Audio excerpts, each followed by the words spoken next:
Dem Drunk Blokes Productions proudly presents The Good. Originally, they went to Nicolas Cage, John Travolta, and even Robert De Niro. I'd like to know where they do live, because gravity does not apply in this world. And when we get to things like Ghost Rider, which is my love. The Great. Full confession, I'm teetotal, so I'm sick and tired of talking engines. Because, you're the villain. That's what though, so try to get cast as a slightly out of shape, bald and Magneto. And Logan X. Everything about this film just pissed me the fuck off. She might be a bloke. She might be a bloke. She might be a bloke. She might be a he. Got no bollocks. I don't even lie. This film's shit. It was awful. Fuck off. 156 times. Welcome back to another episode of DDB Presents The Good. That's me, Smurf Rider. The Great. Me, Joel Wilden again as DDB Comics Guy and D3G Comics, and put the app before it. And the Logan X, Renegade Logan X on Twitter. We're back again for the continuation of our Marvel Rundown series that we're doing. Hope you enjoyed our first episode. That's why you've come back to watch this episode, or to listen to this episode. I keep saying watch for some reason. Who knows one day? And this time we've got an absolutely superb lineup for you to listen to. Listen to us review. And our first one off the mark is the original Tobey Maguire Spider-Man that I just well, to be fair, I did not enjoy this film. I enjoyed Spider-Man, and I have very fond memories of Spider-Man. I just don't like Tobey Maguire as Spider-Man. He's already the oldest looking Spider-Man ever, and in the first film, from the first second, he looks about 40 odd. Oh mate, he just doesn't look like a Peter Parker to me. It doesn't look like, I don't know, I just don't like him as Spider-Man. He's 26 when he first done this, so... Did he just have a hard life? He is quite... No, his curse is he's with James Franco and Kirsten Dunst, who look so young anyway.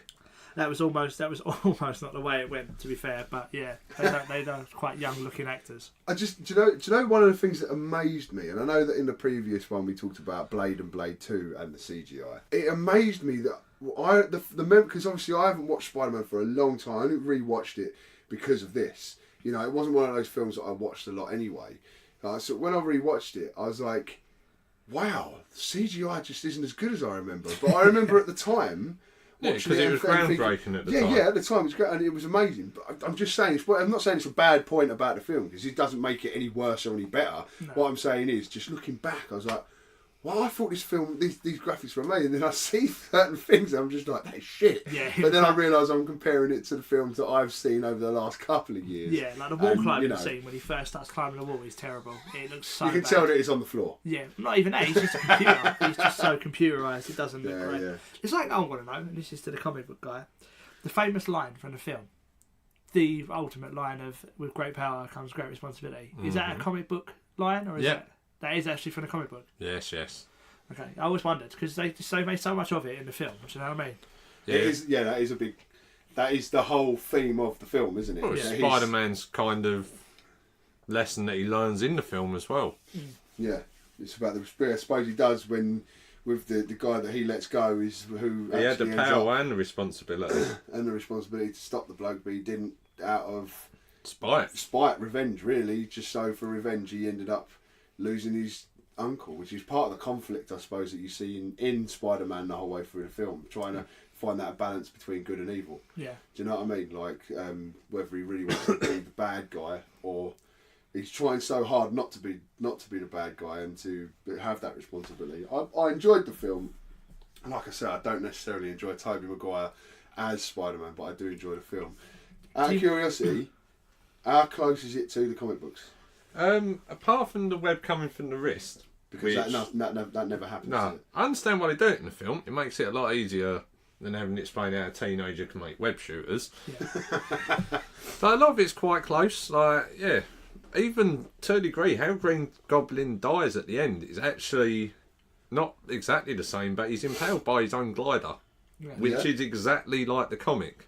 Oh, so they're pretty true. They are pretty true to the comics in this one. To be fair to Sam Raimi, he actually I believe he's read the comics, and this is a big test for me. I think he's picked up some and flicked through. Yeah. Sam Raimi was not actually first choice to be the director, but because of his comic book fascination, because he'd obviously come off the Evil Dead trilogy and Darkman, which he made a few years before. Oh God, Darkman. Yeah. But because he was such a big comic book fan, that's how he actually got the job. That's Liam Neeson, isn't it? Darkman, that one. Yes. Yeah, I remember. Yeah. He was because he's such a big comic book fan. That is literally how he got the job. Otherwise, it was going to go to someone else. Do you know who else it was going to go? I don't know the directors. I can tell you who was supposed to play Spider-Man. It was me. I was going to direct. Who was going to play Spider-Man? Go on. This was almost so epic. Basically, Leonardo DiCaprio Fuck off. was in talks to play Spider-Man. And then done his Leonardo DiCaprio thing and decided he wasn't going to do it again. So he decided another role in the Hugh Jackman vein that he would put his best friend up for it, Tobey Maguire. Known each other for years, though, Steve. Yeah. Oh really? That's It was another recommendation. Only reason because originally they went to Leonardo DiCaprio. He passed, so they talked to Freddie Prinze Jr. of She's All That fame, and James Franco himself, who was in it anyway. Yes. Well, he was probably too stoned at the time and realised they'd asked him. Probably slept through the whole audition. He went, no. Even better, Norman Osborn. Right? Oh, he's masterclass in acting in this film. It was, but he was sixth choice to play the part. Originally, they went to Nicolas Cage, John Travolta, and even Robert De Niro about playing the Green Goblin. Robert De Niro. They all turned it down, and in the end, after literally weeks left, they decided to go for Willem Dafoe. And what a masterclass of just acting. Oh, awesome. No, he's a good. Oh yeah, no, don't get me wrong. That geezer can act. He can act the shit out of it. But like I say, fond memories of the film. Looking back, I remember it being a lot better than what it was. But then it's annoying, isn't it? Because those films that you've got fond memories of, and then you go back and you watch them again, and they're ruined because the films that you've seen recently are so fucking good and so advanced. It's ruining the films that you've got fond memories of. Sometimes. I don't have that big a problem with this because this film does one thing that not a lot of the comic book films do. This Spider-Man actually looks like a comic. Everything, the colours, the panels, the transitions. It's one of the few films that I actually feel like I'm not just like watching a film. It's like I'm watching like a comic. The colours, even the tray, and I bet you've got a bit on that tray scene. I have the tray and the colours, yeah. And of course, he got Ollie approval as well. So. Oh yeah, I've got like a little boy who's only like 16 months, and we don't dinner. Approval. He didn't turn away from the TV. My boy doesn't sit there for 10 minutes. He spent an hour transfixed just watching Spider-Man. It was brilliant to watch, and he is like a little Spider-Man. I'm glad you said about the colour schemes, because one thing Sam Raimi does in a lot of his films, all the characters, if you go back and watch it, like Harry Osborn will wear green a lot in this film. Tobey Maguire's often wearing red and blue. Like his colour schemes are very, very good. I didn't realise. Throughout the whole film. Yes, it was something I picked up on from The Walking Dead, from The Evil Dead and stuff. And the tray scene, as Dan brought up. I love this It took 156 takes for him. He did no CGI. That was him catching the stuff on that tray. Fuck off. 156 times it took him to do it, but he didn't want to do no CGI. They threw him in the air and he caught them one by one. That is bullshit. No. I call bullshit. 156 times it took him to do that. Fuck that. That is long. That was a literal effect. Oh my god. And I'm going to reel off some Spider-Man facts. Just for people who are into the comics, Spider-Man popular. First Spider-Man appearance, Amazing Fantasy 15. First Mary Jane, there's kind of two first appearances.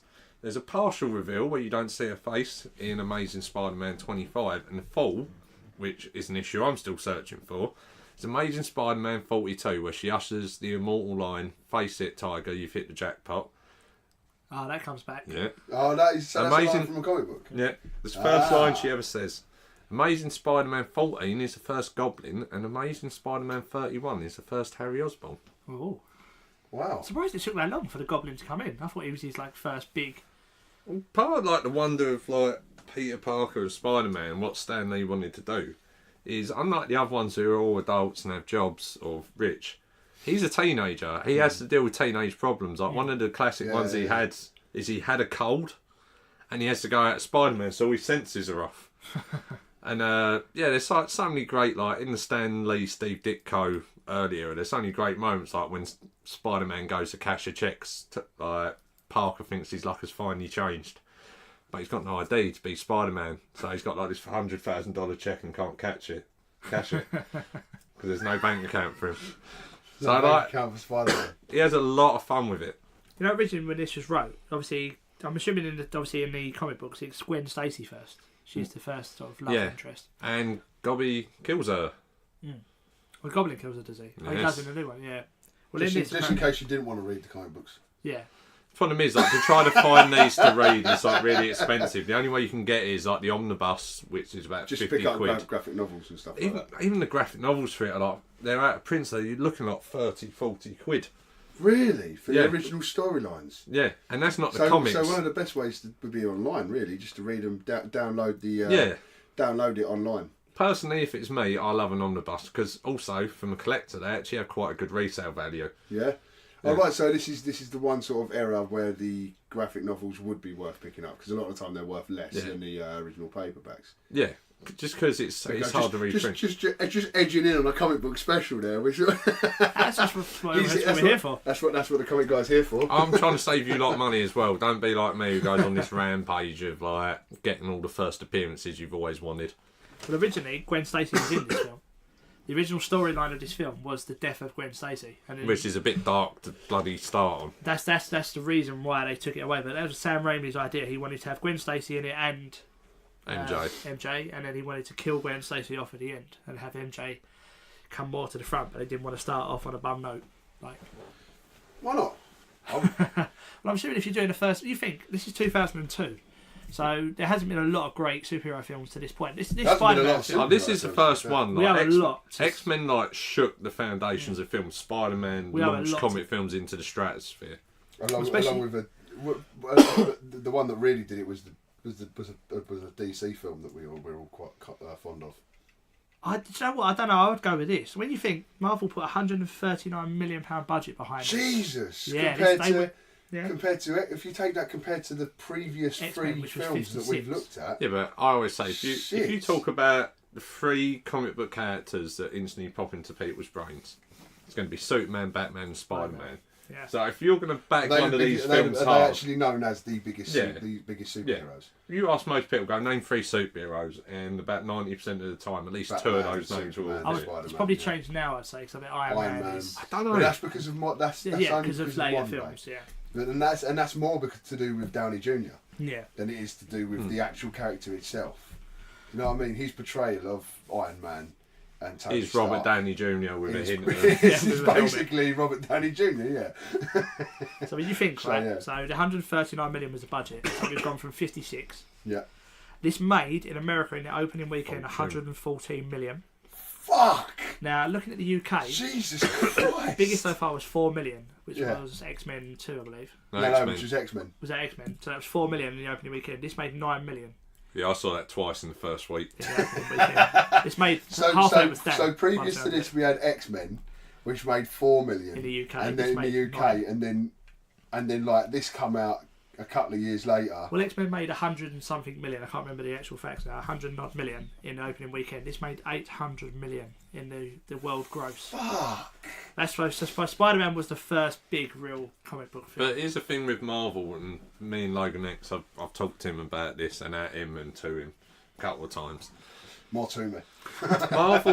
Marvel comics, the big appeal of Marvel comics, especially Spider-Man, is with their heroes, you believe that it's in your head that if a certain set of circumstances occurred, that could be you. And that's a great appeal with Spider-Man, especially with a younger audience. You are a teenager, who knows, you could be lucky, you get bit, and you could be Spider-Man. That's a great appeal, because you're watching it and that tiny kid part in the back of your head still going, that could be me.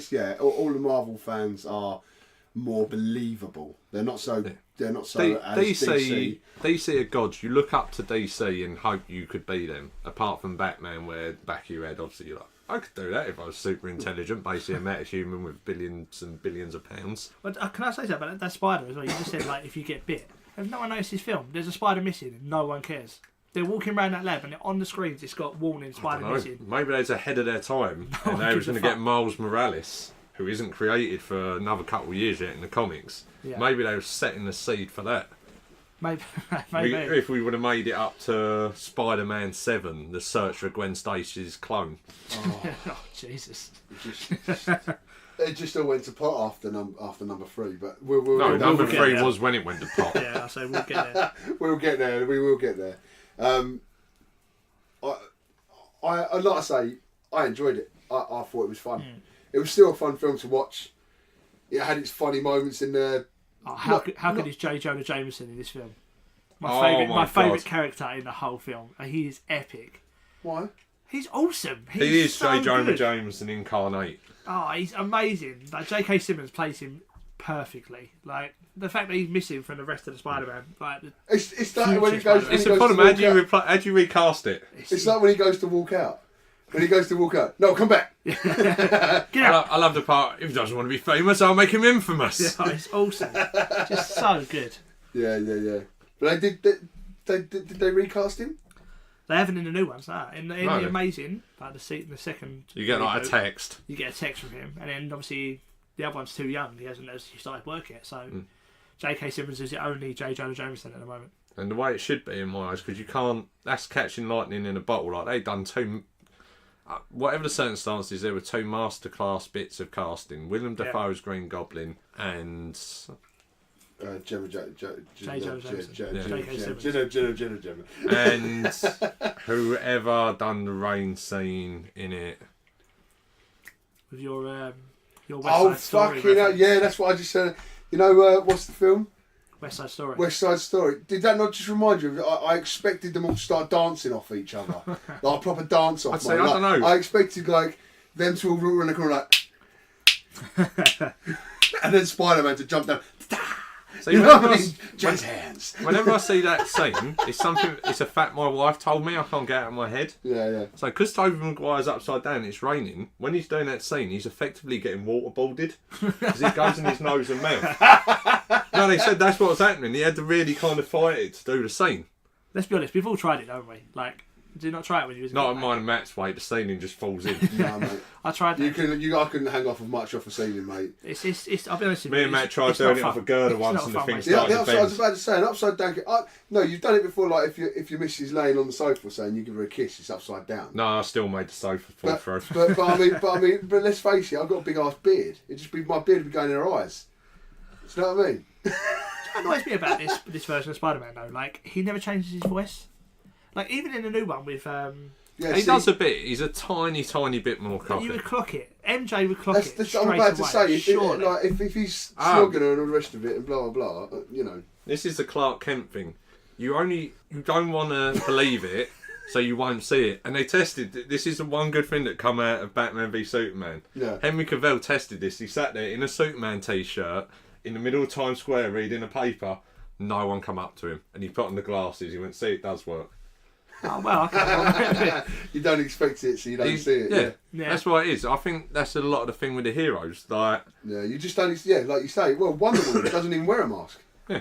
I just feel like as a film fan, like when I watch, I can't remember his name, the new guy, Tom Holland. When I watch Tom Holland, when you watch Tom Holland do his version of Spider-Man now, he's like, he talks in a posh voice, like, "Don't worry, I will save you." You know what I mean? He puts on an accent, so you can't say it's him.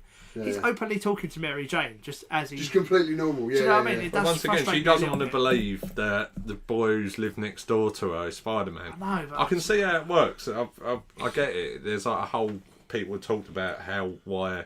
Like, you don't believe things you don't want to believe. Yeah, I can understand. Yeah, I do. Anyway, can we keep talking about this? Because I don't want to talk about the next film. Yeah.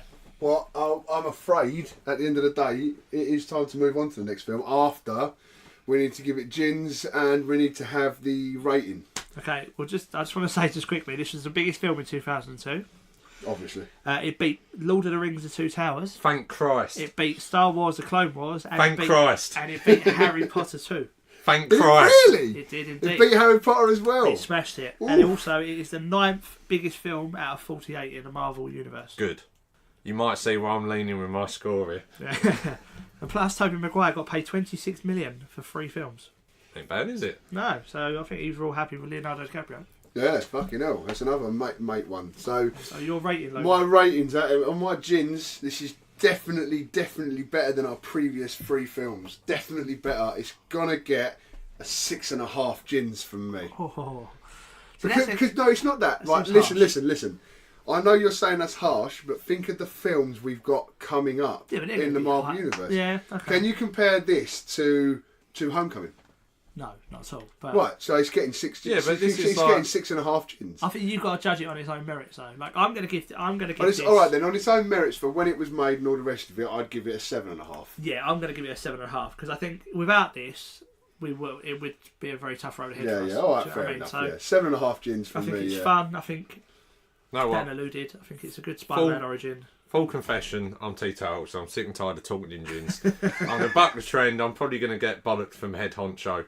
I'm going to give it 7.5 Pepsis because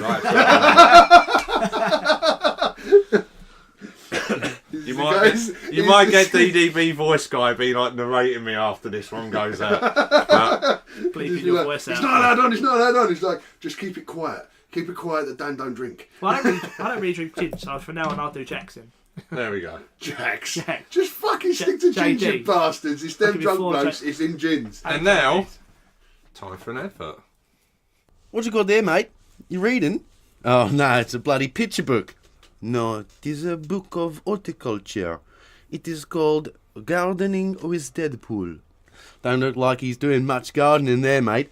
Looks like he's enjoying himself, though. Well, he is mostly doing a lot of weeding in this volume.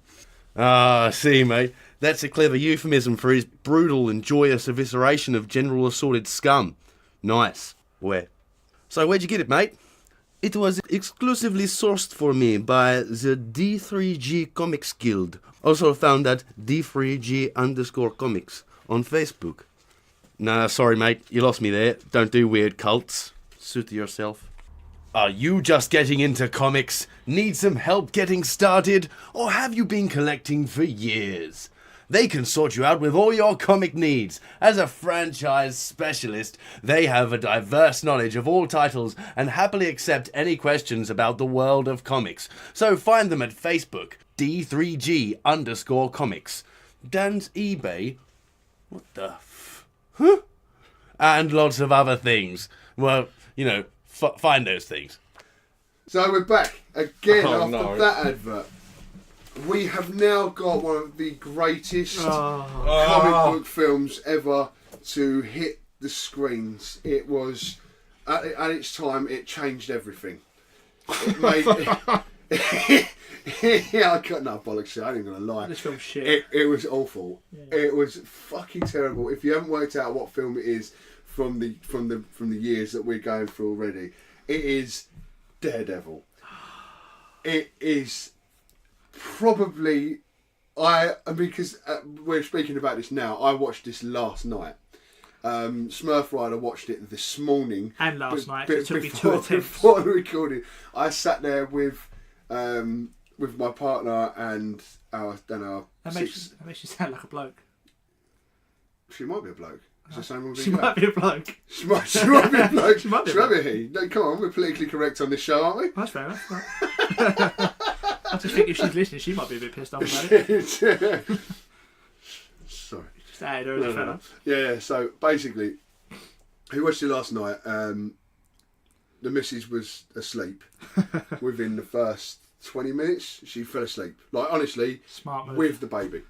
Both of them fell asleep. And now, and normally if the TV's on, my boy is watching the TV because he's got square eyes for some reason at 6 months old already. They're all so, like that. But he was asleep along with my missus, and I was sitting there by myself watching this film, and I got so bad that I had to go and get the ice cream out of the fridge, and I had to eat. I ate a whole tub of ice cream to get myself through this.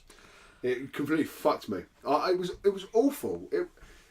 Everything about this film just pissed me the fuck off, and I know I'm not even the worst one for it because the comics guy is sitting next to me and he's now turning red, right? Because he just wants to explode at this point. That's Smurf Rider getting, because this is going to be the DDB comics guy showing us. Daredevil is his favourite character, so I'm going to whiz through some facts and figures and let him have his rant. Well, not only that, but hold on. From our previous episode, we know that fucking Dareflek turned down a role in a previous film we've talked about. He did, X-Men. To play this fucking part. Mm-hmm. What a fucking douchebag. Right, so this obviously was released in 2003. Dareflek. The man who directed this is Mark Steven Johnson. You will hear a lot about this fella. He has directed Grumpy Old Men, one of my favourite Christmas films, Jack Frost, with Michael Keaton as the snowman.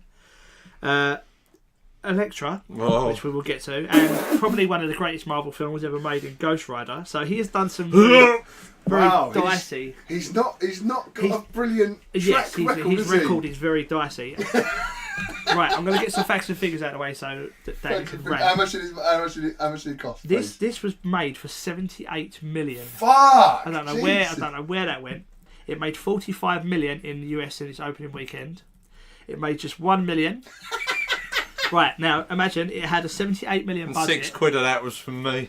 It had a Did you go and pay to see it? Yes. Oh no! It had a 78 million budget. It only made 179 million worldwide. So it made its money back. It made its money, but not a lot. It came in 27th in 2003. It was beaten by Scary Movie 3, Matrix 3, and Cheaper by the Dozen. Right, and I'm going to step back a little bit because things are about to get red. Things are about to get very real. Very real. Oh, shit's going down. So Daredevil, originally created by Stan Lee and Bill Everett in 1964. Does it have a place in your heart, Dan? Was originally created by Stan Lee and Bill Everett in 1964 about a blind comic book hero who trains himself to become a symbol known as Daredevil, who's also quite good for people who are handicapped. Then we move on to Frank Miller's seminal run, my favourite, a lot of people like Born Again, at Daredevil issue 158 to 191, which this is based on. And then we get to this film. And now I start to have a bit of trouble because I'm conflicted inside. I watched this and I didn't know Daredevil, so I really, really, really liked... Sit back, you're going into the red, mate. Daredevil. Based upon this. Like, something in this film flickered me going, no, I want to pick up a Daredevil comic. So I hadn't seen this film, good God, 2015 years. So I put it on last week. Didn't want to. It took me 4 days to watch it. And I don't know what... I don't even think this guy looked at a Daredevil comic. He like heard someone on a train going, oh, you seen that Daredevil with blind superhero and swing and jump really high? He can't jump really high. Can I give you a little bit? Ben Affleck actually read every Daredevil comic in his preparation for this film. Does it show? Or? But if you'd read all those comic books, you would know. You would have said no. Well, surely he read every comic book. He was really excited. He's a big Daredevil fan. Him and Matt Damon are massive Daredevil fans. Yeah. He can't be Daredevil he read fan every and comic make that book. film. He read every comic book in preparation for this, and then once he'd done the film, he refused to do the sequel. He bought himself out of it because he wouldn't do it again. See, I can imagine It was that bad. I can get this because my favourite. So he actually sort of went with the fans on this one. Yeah, he was very upset about Daredevil. I feel sorry for the guy because he gets a really shit run with superheroes. Like, he tries his best. He really does. Yeah, like, fucked. Obviously he's read my favourite art. Like, when Frank Miller first picked it up, issue 158 through to 100, I think it's about 191 Miller done. In this you get Elektra, Kingpin becomes a Daredevil villain, not so much a Spider-Man villain anymore. You've got Bullseye appears, there's lots of crossing over, it gets really dark, you kind of lean more heavily into the ninja stuff. You learn a bit more about him. Stick starts to appear, and it really gripped me. I remember I'm wandering into the comic shop all those years ago, and I was like, oh, I don't know why I liked the Daredevil film then, maybe. And I read it and I absolutely loved it. And from there, one of my prized possessions is I've got like the first 15 Daredevil comics, some of them graded. I actually met Stan Lee at like a comic convention ages ago and got to ask him about Daredevil very, very briefly. Like, shows how much. I got one question to Stan Lee and it was about Daredevil. And the end part, I went, could you just do something in your power to get rid of that film? And there's just so many things that aren't Daredevil in this, right? One, how we talked about this. The idea is to keep his identity private, so he jumps onto 2 seesaws, a blind lawyer who's trying to keep a low profile to get the attention of Elektra, who's nothing like the lecturer, and this isn't how they meet in the comics. They met in college years ago, and then they see each other after quite some time. Bit more like the Netflix series. Yeah. And so he tries doing that. The law firm isn't even going well. The one I give this thing 2 things they paid attention. John Favreau.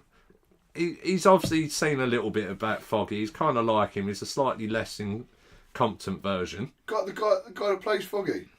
Yeah. Iron Man. Yeah. This is how Iron Man came about. I never. Do you know the one thing about this film? It made Iron Man. No. The one thing about this film, I didn't realise how many famous people were actually in this film. I put it There at the are top fucking first thing on loads of my them. list. Great cast. This should have worked. The cast is epic. That's what I was about to say. You had everything was there. The money, the cast, everything. But the part How I did really you do liked, so bad? the thing I liked about this film, Michael Clarke Duncan as Kingpin. Yes. Yeah, mate. He was the only thing. Yeah. He is the only reason I didn't just walk out into the sea after trying to watch this last week and just let the waves consume me. Yeah, he did do.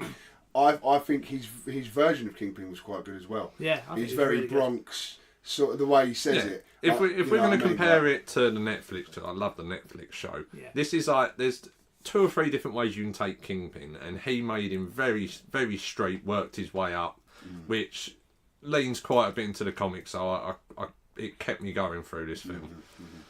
And then you've got the Netflix version, which is a much more angry crime boss, which is just brilliant. But both versions of Kingpin that we've seen through this film and through the TV series have been very good. I've enjoyed the Kingpins in both of them. Do you know what I did enjoy about this though? It's the end of it. Like you're fighting all the way through this to get to Kingpin. You get to him.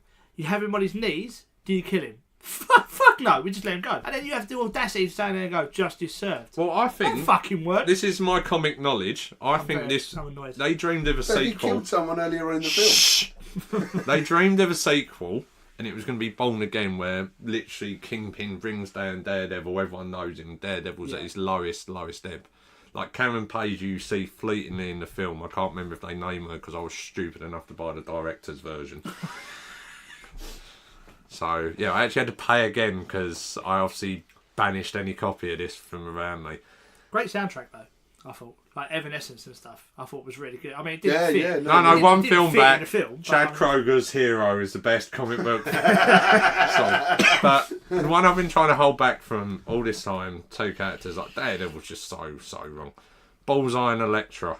Bullseye was amazing. I'm sorry, I love that character. I do. Like, I just love everything. I love his bike. I've got to admit, to be fair, I didn't actually mind Colin Farrell's portrayal of him. Oh. However, the only thing that I hated was I'm pretty sure just like Daredevil, I'm pretty sure Bullseye didn't jump around like he was from the Matrix. Do you know what my favourite thing about Bullseye was in this film? His name in the credits because it was over. It's just everything about him is wrong. Just everything. It's the whole thing. Like inside the world of comics, they try not to stand out, and someone like throwing darts into darts in an Irish bar with I think the Dropkick Murphys playing in the background. It was a Dropkick Murphys, yes. Big soundtrack. It was an English bar. Oh, it doesn't matter. Why is he over in England? I don't know. He's not even doing a job. He's Irish. And just the paper clips. I'd like to know where they do live because gravity does not apply in this world. This is what I'm saying. And that's why I said I texted you guys last night. How does he slide down a pole? Like as a kid, like he surfed down a pole in a pair of Converse. How does that work? So one of the biggest things is like Daredevil, like basically it bounces back like his vision. And his dolphin radar that he uses to see. It's basically, he's not really... Dolphin dart. They touch on it in... I'll keep going back to Netflix. They touch on it. He can see. You can see outlines and he gets the pulses and you can get stuff like that. Oh, I'm just getting up in this rant. I keep forgetting where I'm going.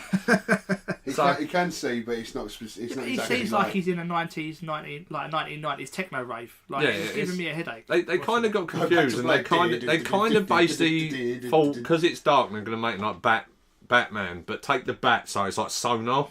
Yeah. Where really he can almost see and he has heightened senses, not to the point he can hear like 15 blocks away. Oh yeah.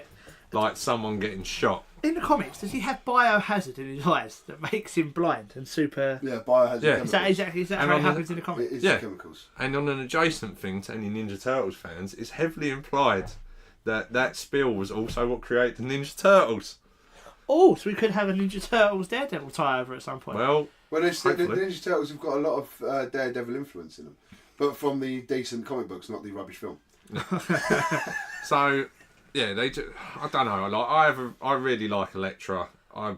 From my faults, will always pick up the Elektra comics when they come out, Oh, good really? or bad. Yeah, Not the fair movie enough. version, though, surely. No, there was never a movie comic of Elektra. So, but just there's to a see what movie they've called done with her. Elektra.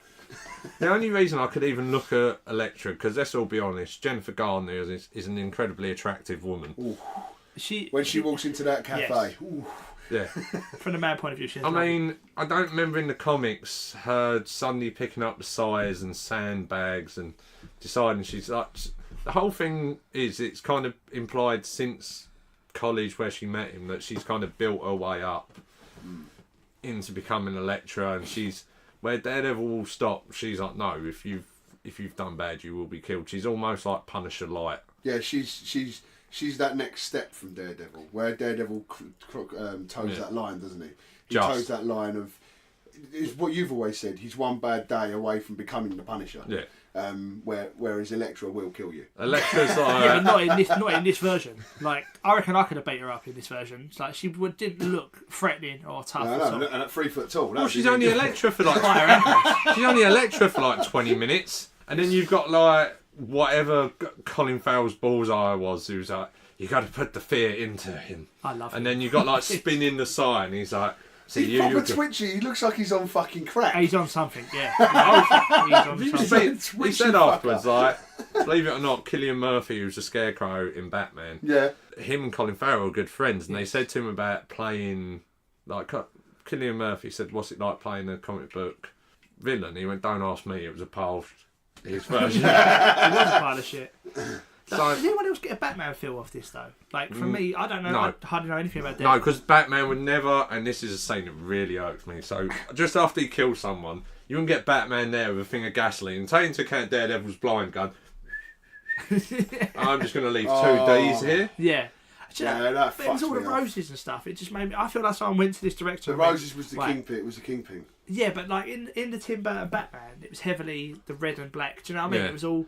So I've just imagined this Oh, so geezer. you They mean said you've to got him, a Batman This is film what I from feel- the Yeah. previous Batman? do you want to make a superhero film? And this guy was like, I'll make it Do you Batman. wanna make a No, snowman? you're not. You're gonna make Daredevil. He didn't make Batman. No, it's Daredevil. Yeah, the Batman. He- Right, that's what I This, feel this like. guy, all he done was watch the Blade rave scenes, and what I'm saying. Tim Burton's Batman. It was like, I got watched it. Dolph Lundgren's Punisher, Fuck. hit his head and was like, well, I'm getting all this money. And you can pretty tell that Fleck's like, no, I've read the comics, please do this.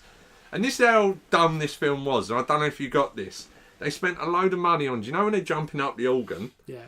In the original thing, that's all set up. They never put the black silhouettes, so they had to spend a fortune in post-production putting the black holes on the organ because they were never there. A lot of money. Like close to $500,000 to do that. What? Because there was no hole. Yeah. They shot it, and only like deep into like post-production, they went, hold on. They're just jumping on.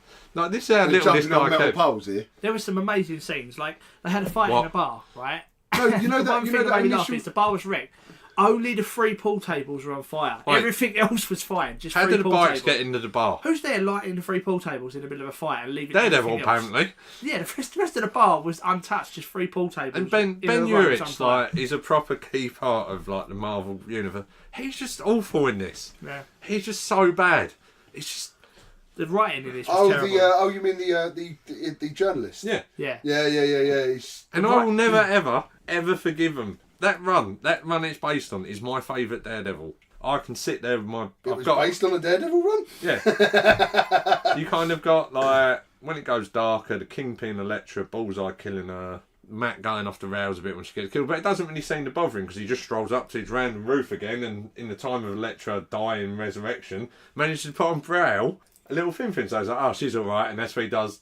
South Park, Ben Affleck, dirt face. Yeah. South Park, Ben Affleck. The writing in this is terrible. Like the one line where he says about his dad, like, I was standing outside waiting for my dad. In some ways, I'm still waiting. No, you're not. He's dead. And you know what? The writing's terrible. Do you know what pained me? Because they go out of their way to drop a load of names of people who wrote it. Yeah. So you've got, I think the fight is against John Romita, who both senior and junior have worked on it. Then they're talking about a load of other boxing. You've got like Mac Bendis, they're all that. Then you've got Kevin Smith, who wrote Daredevil. He's the computer guy, isn't he? He's like, shows him that. It's like, Hold on, Kevin Smith, the comics fan, massive comics fan, Kevin Smith was a writer of this film. no, he wrote Daredevil comics. Oh, right, okay, right, cool. Any ideas who was supposed to be Daredevil, who they offered this to first, and he turned it down to do a different film? I don't know. I don't care. This is unbelievable. I don't know. Not the list. Vin Diesel. Oh! We nearly had Vin Diesel as Daredevil. He turned it down to do Riddick. The Chronicles of Riddick. Yeah, he made that was the right move, really, Yeah, wasn't well, it? Was it? Fucking yeah, Pitch Black. He went They were down Pitch both- Black. They're both Not blind. great. Both blind characters. He turned this one down to go do that one instead. Do you No, know no, you- but what I'm saying is, Pitch Black was a better film than this. No, it wasn't. It was the Chronicles of Riddick that he did, not Pitch Black. That was already done. Chronicles Oh, of that's Riddick. a bad film. What, Yes. Chronicles of Riddick? Yeah. One with Judi Dench in. Still better than Daredevil. Fucking Yeah. Jesus Christ! Come on, guys. I mean, altogether, I had a bad time watching this film. 20 minutes in watching this film, I had already texted both of you saying, "Why the fuck is Daredevil jumping about like he's Neo from The Matrix?" Then you told me about the seesaw scene, which I then messaged you again and went, "Oh my god, I can't do this." That playground scene is ridiculous. There's so much about this film that was just horrible, and yet, like we said right at the beginning before we started talking about this, they had everything there to make the perfect film. They had the cast, they had the budget. Do you know what I mean? It's different as well. It's blind. It gives a whole different. Yeah, you just could have. They could have done. This could have been the next after Spider-Man. This could have been the next big film. Do you know what I mean? only It could have one been. year To me, after this is Spider-Man. what. It could have been huge. This is your Marvel Knights Yeah. run, you know. where you go a bit darker. You have your Spider-Man, your Fantastic Four, your kind of happier, upbeat Yeah, ones. no, This is where you go dark, and you can go dark with him, the Punisher, Ghost Rider, if you really want to. Yeah. I mean, they really had that opportunity there, and I think they just fucked it up so Theoretically, bad. though, this was 38 out of 48 Marvel movies, so it did better than both Blade films so far. That's only because of the age. That's But only. once again, I don't accept that. Your ratings are gone. No more ratings from me. Well, I'm just a facts guy. This film did better than both of the Blade films. Technically. Fuck, really? It is disappointing because it could have been a lot better, but Could have been a lot better, mate. To That's go- an understatement. That's actually an do understatement. you know, it's a very cheesy comic book film. And then when we get to things like Ghost Rider, which is my love, do you know what I mean? It's again a very cheesy. Don't you sit there shaking your fucking head? No, fuck you. It's a very very cheesy. If anyone comic just book film. don't watch this film, just go out. Don't watch this film. If you want to know this film but want to see it done well, go get the Frank Miller omnibuses. You can either get the omnibus, the volume 1, or you can get the first 3 graphic novels. You can still get them. Just read that and save yourself A lot the of thing a of lot seeing pain. Bullseye appear with Top of the Morning to you playing behind. Oh, I love him. Oh, He's Jesus biking Christ. that. He's Triumph Bonneville as well. which Yeah, but is that's the wreck. only reason. That's the only reason you like him. Take No. away the triumph. Take away the triumph. Say one good thing about the character that isn't the bike. Look, the bike was the best thing about the Take whole the one film. thing. If I take the bike away, the film What I'm dies. saying is, all you've got is a twitchy crack addict throwing glass at someone. That's all I've got from this film. All I've got from this film is a twitchy dart player with a good motorbike. That's it. So time to score it. I had a real bad time with this film. I'm not even going to get one. Gin. Just don't watch it. Honestly, guys, do not watch this film. Just skip over this, pretend it never existed, and go and watch the Netflix version, or Just do what watch Dan Michael said. Clark Duncan as a kingpin and then go buy the graphic novels. Yeah, just those don't scenes. bother with it. Just don't bother with it. It's that bad. It's a fucking awful film, and I hate every Your second score, of it. Smurf Rider? Yeah, it's not great. I'll be honest with you. I would rather watch the Netflix every time. But I did enjoy Bullseye. I'm not going to lie. So I wouldn't want to watch it again. So I'll give it 2 gins. I think. So I'll give it 2 Jacks. 2 JDs. Yeah. And I hate Coke Zero. I took a sip of Coke Zero, chucked it at the wall and walked out. So about a 0.25. It's barely a shot. Deadpool's just got a minus. I can't even score it well because Michael Clark Duncan was good because there's not enough of it. Yeah, there's not enough of the Kingpin in there for it to be rated up because of the Kingpin. It's fair. So, seriously, guys, just don't watch this film.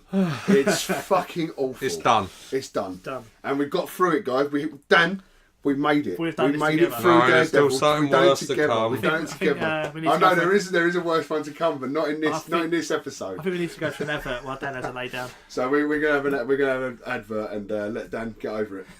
There are tales of mythical and magnificent monsters, awesome epic adventures, stories of valor, courage, compassion, and heroic deeds of great men and women, fighting for the betterment of the ideals of mutual ascension and all that is good, which inspire generations to follow in such esteemed heroes' footsteps.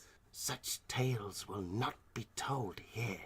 No, these are recountings which counter such encounters, an intertwining of twisted teachings designed to diverge on the general duality of doom and delight and delve into drunken dreams with dem drunk blokes.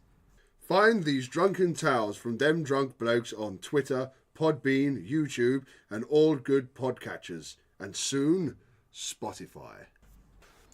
So we're back, and our next film on the list, just to be fair, anything is going to uplift us from the mess that was Daredevil. So the next one on the list was the second in the franchise of X-Men. I watched this week as well. I didn't mind it. Once again, I had quite fond memories of the original sort of X-Men 2 films and all the rest of it. Strong Wolverine lead. You could tell that there was a bit more effort put in, I suppose. It was a bit more rounded. It was a much more rounded film. I think Hugh Jackman definitely found the gym in this. He definitely had a little bit more time to prepare for his role as Wolverine. All in all, there was some bits that were just a little bit, I don't know, like didn't really make sense. I think one of the things that I'd know just off my own back was that fucking the geezer that turns metal. What's his name? Yes, Colossus. I've noticed Colossus. that. Colossus from Deadpool. He's not in. He's not one of the students of the X-Men house, is he? I thought he come back from like the past or something stupid. No. Colossus has always been a bat, but he didn't join until a little later. He was never really in the school. That's what I mean. He was never The one you're thinking who comes back from the past is Cope. No, he's kind of like where you get your second, third generation of X-Men. Yeah, he's got to be there. He just joins because he's already an adult. I tell you what I did enjoy. One of the things that I enjoyed from it was the conflict of one of the students, Pyro. The conflict of whether he wants to be the X-Men type of mutant or the Magneto type of mutant. And through him, you can see how easy it is to go from one to the other. Do you see what I mean? There's such a thin line, really, between becoming a Magneto or becoming a Professor X. With great power. Do you know what I mean? And this, once again, is that thin line thing. And I thought that was quite nice to put in there. I enjoyed all the characters. Obviously, I'm not the comics guy. I'm not the X-Men person. I'm coming at this from, I've never really read an X-Men comic. It was just, to me, it was like a half decent film, really. I didn't really have anything positive or massively negative to say about it. It's watchable. If it's on the TV, I could watch it again. I'm the opposite to that. As the film guy, I was bored shitless. For a great amount of this, like the opening for me was boring. The first half an hour, I was struggling until Logan comes back into it. Trying to assassinate the. Yeah, Nightcrawler. I think quite that enjoyed. opened well. I thought Nightcrawler was good, but his powers to me are a little bit wishy-washy. Like later in the film, he zaps out of a plane into midair to catch someone to zap back into the plane. That's a bit. And then couldn't zap through the door. Yeah, because he didn't know where he was going. Like there's bits and pieces. Like it's disappointing that Nightcrawler's only going to be in the one. Dan, you biting your bottom lip again? No. Oh, right. Yeah, it's disappointing that Nightcrawler's only going to be in the one film because Alan Cummins Hates makeup. It took him 10.5 hours to do the makeup every time. And he was getting the blue dye in his eyes, weren't he? He was making everything go blue. Like, fuck that, I'm not doing this again. So they offered him a free film contract. There was even talk about doing a spin-off with Nightcrawler, and he wouldn't do it because the makeup was ridiculous. So 10 hours of your day, yeah, and then you've got to do the recording as well. I think most of them shoot like 12 to 16 hour days on big sets. So he was looking at 20 odd hour days. Going like over 24 hours from when he turns up on set. Yeah, it was awful. He'd be exhausted. Yeah, awful. He'd be exhausted. I thought he was really good actually. I thought Nightcrawler was apart from Wolverine, I thought he was the most interesting character. Like he really had a good sort of backstory to him. I thought. Then again, you still got strong performances from our Shakespearean actors in there again. Dan? Yeah. Well, my other classic Ian McKellen line from this film is when he says, "Oh, you're the villain." Is that what they say? Well done. Yeah, when they go over to Marvel fully, I'm gonna try to get cast as a slightly out of shape balder Magneto. Cyclops was wasted. Like to me, I don't know the comics, so I'm guessing in the comics he's quite a good character. Yeah, he's a conflicted soul, especially in the more modern ones where he's almost walked the Magneto path. Really. Like in the very recent comics, yeah. I just imagine he could be a really good character, and in this, he's just a bitch. Like, in all the films, he's just a bitch. Like he's just wasted. They sort of wrote him off. They wrote off that character very The biggest problem they have with Cyclops in the comics, like a lot of it, you see through Cyclops' eyes because he is in Xavier's vision. He is the one who carries on after he's gone and takes over the school. He's always cast as that to him, but in the films you're seeing it through Wolverine's eyes mostly. Yeah. So unfortunately he has to play second fiddle, and you never really get to see the true Cyclops. Yeah, I remember I've watched in the cartoons at one point when he becomes fully evolved. He's massively powerful, isn't he? He's always massively powerful. He just has a lot of doubt, which is what makes him good in the comics. There's a lot of conflict in there. It's that conflict, yeah. And obviously conflict in your heroes, which is something that you do get in the Marvel films. The conflict is what makes it interesting. This is heavily based on the Chris Claremont story. I told you you'd hear this name from the last one. God Love Man Kills, which is a whole thing about, as you say, they're becoming more and more like they see the mutants as a problem, and they're not. It's just people's fear can agitate things. Fear the unknown. It's that classic thing of people fearing the unknown or fearing what is not what they don't know about, you know. So that guy Stryker in this, is he the Stryker from Age of Ultron? No. It's not the same Stryker. But strangely enough, he's the same Stryker you see a lot younger in the prequels. Yeah, because I got confused, because obviously Stryker's the guy that made Quicksilver, which I know I'm getting into a black hole now because they're all connected, but they can't appear in the same films and all this. You've got to look at it. This is the way I've always done it as a comic book fan. You have different runs, so you'll have Spectacular Spider-Man, Amazing Spider-Man, Ultimate Spider-Man. They don't necessarily exist in the same world as each other. They can't. No. That's how you have to view the X-Men films in relation to the MCU. But a random fact that I missed out from the last one, do you know Hugh Jackman as Wolverine, but he nearly appeared in one of the Spider-Man films. I heard this, yeah. We'll probably approach this later, but there was very nearly a very early crossover. Yeah. He also, from this film, Hugh Jackman was offered the role as the Punisher. They wanted to do a Punisher film with Hugh Jackman in it. But he turned it down to do Van Helsing. There's a fuck up of all time. Fucking Jesus, that was another fucking. So that could have been a really interesting Punisher, having Hugh Jackman running around. You say that, but then not as good as a new guy, I don't think, but it would have been interesting. But as a comic book fan, that new Punisher, just to cut Cat's nipples are just that new hard. Punisher. Oh, cutting glass now, fucking hell, that geezer. What a scary motherfucker. Yeah. He can play a scary motherfucker. I know it's moving away, but yeah, that Punisher is fantastic. I'm glad that Hugh Jackman didn't go and play him. As a comic book fan, I really, really enjoyed it. It's enjoyable to watch, but you're starting to question things like you're supposed to with X-Men. Like you're starting to see the more and more prejudice against mutants. One of my favourite things in the comic is in Marvel Secret Wars, where Captain America, the righteous, I believe in everyone, Wolverine actually calls him out and he goes, "You say you're for everyone, but you always treat us different. We're something separate. Why do you do that?" And Cap actually walks away and he realises he's done it, and it's something they build up to more and more in this, like especially the end where they go to see the president and basically say it's on a knife edge. You can either help make this better, or this is going to get a lot worse, and we will always try to help. And it actually shows humanity isn't all as uptight as the rest. Yeah, like humanity's always on that knife edge. There's always that possibility with humans as we are to blow everything up. Do you know, it's really funny how close comic books, a couple of these comic books have come. They are very political sort That's of... X-Men. You know what I mean? It's a couple of them. The conflicts, you can see those human conflicts. I mean, it's almost a crossover for Ketchup for the Soul. And various other shows appearing on the DDB Presents Network. Yeah, as a comic fan, like, I can tell these kind of films, and especially I can tell the Claremont influence in it really draws me in.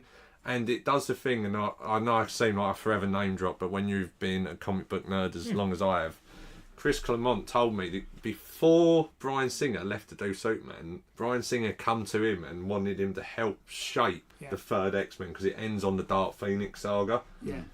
And it was a very good chat. All I can say is the reason they had that with Jean Grey, it was going to be huge.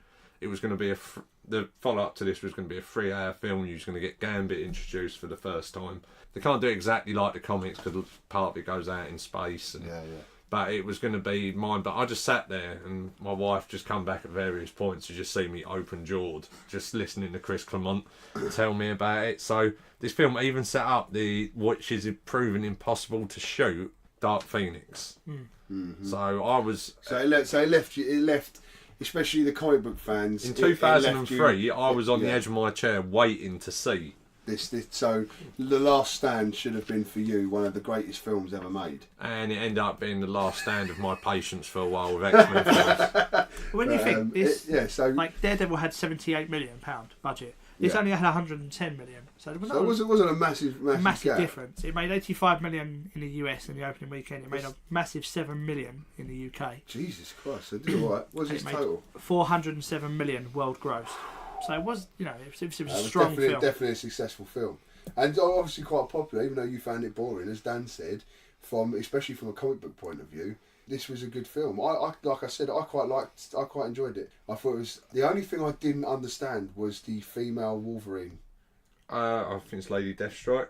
I didn't fully understand her, but. I'm guessing Striker made See, it. You've done this well, because I thought I forgot to mention this. In this film, you start to see more of what Weapon X was about. Another thing that they sadly mullered later on in the X-Men film. Yeah. But it starts to show that Wolverine isn't the first attempt nor the last. Yeah. Of the Weapon X experiment. Yeah. Because Weapon X, if you like Wolverine, it's a really, really good read. Really good, and it kind of explains a lot of how he's ended up as the animal he was. Like, this is what I like about this. So you have a little more of Weapon X, you have God Love Man Kills, which is a great read, great read, I highly recommend it. And you've just got the Dark Phoenix saga hinted at. That's why I really enjoyed it. To a comic book fan, I was foaming at the mouth, but not in the same way I was at Daredevil. Yeah, so it's like, this especially from the comic book fan standpoint gave you the edge of your seat. Can't wait for the next one. So, and it was very close to the comic books with a lot of it. Yeah, they get some bits wrong, but that's to be expected. Yeah, so it was a much more enjoyable film. I enjoyed the film. I didn't have much of a problem with it. For me, it was middle of the road for me. I enjoyed it. Nothing majorly bad, nothing hugely good. As a comic book fan, obviously it was slightly different. It was much more enjoyable, but then you knew more about what they were trying to do and where it was going. And from just a film person's point of view, was just not really that. The pacing bothered me. The pacing was a little bit slow for me at times. It picked up in places, but I still think... Well, this is the longest of the original 3 films. It is, running yes. now. And that's, I think it's a middle child, isn't it? It has middle child syndrome. The second film's always a bridge. Middle child They are. They're always a bridge from the first to the third. So this came out the same year as Daredevil. You say that. I know a second film that was massively successful and an actor won an Oscar from it. But this is like there's a change. There are several like Terminator 2 and stuff that are better, but I would argue that Terminator is better than Terminator 2, but that's for another day. We might cover that sort of thing another later. Please don't make us cover the Terminator films. So this came out the same year as Daredevil. Do we think it was a more popular film that year? I bloody Daredevil hope so. Came 27th in 2003. It's got to be. Seriously, it's not, is it? In 2003, this film was third. It was the third biggest film of the year. It was beaten by Lord of the Rings. Oh. Yeah, I can see that. It was, however, a film about walking. It was also beaten by Finding Nemo, The Matrix 2, and Bruce Almighty. So I mean, it's not, Oh no! Out of the X-Men films, where do you think it comes out of 10? So far we've had X-Men 2, which was rock bottom. X-Men 1, which was 10. How much it made? It made a worldwide gross of 407 million.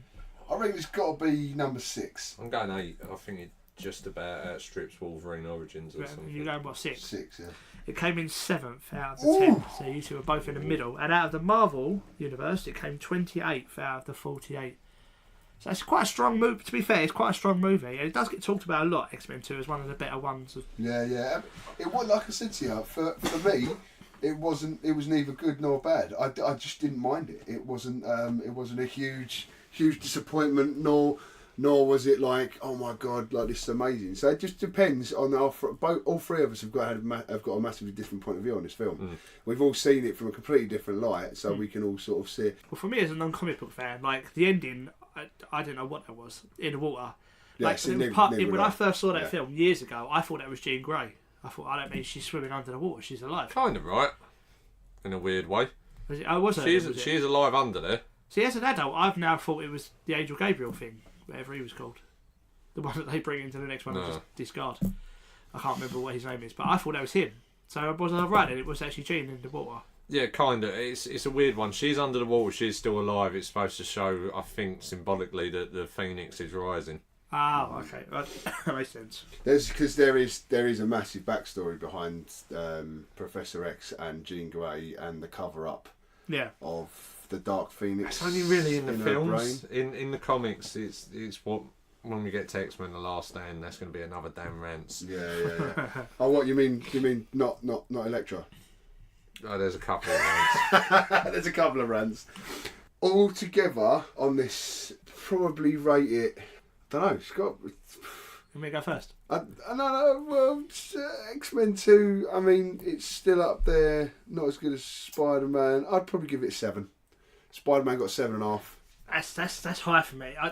But I know yours is going to be the lowest. Yeah, because I'm a film. Oh no, yours might be low. I don't know. As a comic book fan, obviously he's coming at it differently, and you're a bit of a comic book fan as well. I'm coming as purely a film kind of buff, and I was bored. There was times when I was generally like at one point I clicked on Netflix to see how long, and it was 50 minutes. How the fuck is there 50 minutes left of this? Like I was so generally I wouldn't want to watch this again. So I would give this I give it 5 JDs. 5 JDs. For me, it's okay. It's just not another one. It's not what I would want to watch again. Where you go? No, I'm as you can tell, I don't normally get rolled by other people. I won't this time. Don't worry, he won't point out how wrong you are. No. Everyone's opinion is different. Otherwise, it'd be boring if we all like the same thing. Yeah, no, it's true. I am a 7.5 Pepsi man because this film, when I got into comics and rewatched it, this really made me want to get more into X-Men. So it kind of like the first Spider-Man. It's like at this point, this is me taking my early steps into the comic world as a teenage lad. So I'm probably a little biased. 7.5 for me. Yeah, so 7 and 7.5. Maybe if I knew more about the characters and the bit and stuff, I might enjoy it more. Just as a film guy, the pacing of it. Maybe just stop being fucking wrong. No, so that's done really well. So fair enough, and that's pretty much brings to the end of our second episode. Once again, if you've enjoyed it, there will be more coming out. We're going to be releasing hopefully every 2 weeks. So the previous episode would have been 2 weeks previous to this. We're talking from the future. And we are talking from the future. And obviously, so yeah, look us up, follow us, follow some of our other shows under the DDB Presents banner. Obviously, have a listen to them Drunk Blokes as well.